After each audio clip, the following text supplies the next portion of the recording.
আসসালামু আলাইকুম। প্রিয় দর্শক ভাইয়েরা, আপনারা কেমন আছেন? আশা করি আপনারা ভালো আছেন। তো আগে একটি মান্নার ভয়েস দিয়েছিলাম। তো আসলে অনেকেই কমেন্ট করেছে যে ভাই আপনার ভয়েস আবারও আমরা শুনতে চাই। তো আমি আপনাদেরকে আবারও মান্নার একটি ভয়েস নিয়ে এলাম। তো আপনারা শুনেন। এটা অরিজিনাল, এটা কোনো নকল নয়। এটা আসলে আমার নিজের কণ্ঠেরই। তো কতটুকু দিতে পারি ভয়েসটা আমি জানি না। তবে আসলে মান্না ভাইয়ের মতন হবে না। তবু আমি চেষ্টা করি আপনাদেরকে এই মান্না ভাইয়ের ভয়েস কণ্ঠ শোনানোর লাগে। আমি আমি ভিডিও করে কি করব? আমার চ্যানেল তো কেউ সাবস্ক্রাইব করেনি। আমি আপনাদের মন কি করে জোগাড় করব? কোন ভিডিও করলে আপনাদের মন জয় করবা? আপনারা কমেন্টে বলে দেবেন। আমি ফানি ভিডিও করি। আমি ফানি ভিডিও করি, কিন্তু অনেক ধরনের ভিডিও করেছি, কোনো ভিডিও ভাইরাল হচ্ছে না। আপনারা প্লিজ আমার ভিডিওটি বেশি বেশি করে দেখবেন। আর বিশেষ করে আপনারা কমেন্টের মধ্যে জানিয়ে দিবেন যে আপনারা কোন ধরনের ভিডিও চান। যদি আপনারা ফানি কন্টেন্ট নিয়ে আমি কাজ করি, আমি ফানি কন্টেন্ট নিয়ে কাজ করি। আমার চ্যানেলের নাম অবশ্যই আপনারা জানেন, কাশেম টিভি 01। দয়া করে আমার চ্যানেলটি সাবস্ক্রাইব করবেন। যদি আমাকে ভালোবেসে থাকেন, আপনাদের যদি ভিডিও ভালো লাগে, অবশ্যই আমার চ্যানেলটি সাবস্ক্রাইব করে পাশে থাকবেন।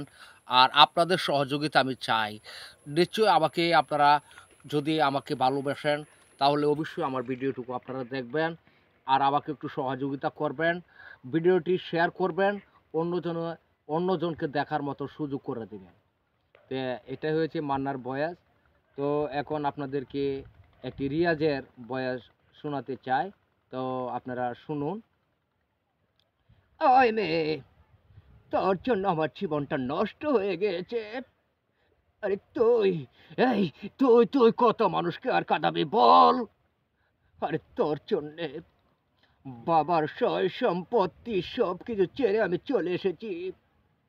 এই মেয়ে, কোন স্বার্থে, কোন অর্থের লোভে তুই আমাকে ছেড়ে চলে গিয়েছিস? বলতে পারিস, তুই বলতে পারিস। তো এটা হয়েছে রিয়াজের কণ্ঠ। তো এখন আপনাদেরকে আমাদের যে রুবেল নায়ক, রুবেল ভাই আসলে আমার খুব প্রিয় নায়ক। তো আপনাদেরকে এই বয়সটি শোনাবো, তাহলে বয়সটি শুনেন। শুনো, আর কোনোদিন কারো উপর যদি তোমরা অন্যায় অত্যাচার করো, তাহলে তোমাদেরকে আমি জেলের ভাত খাওয়াবো।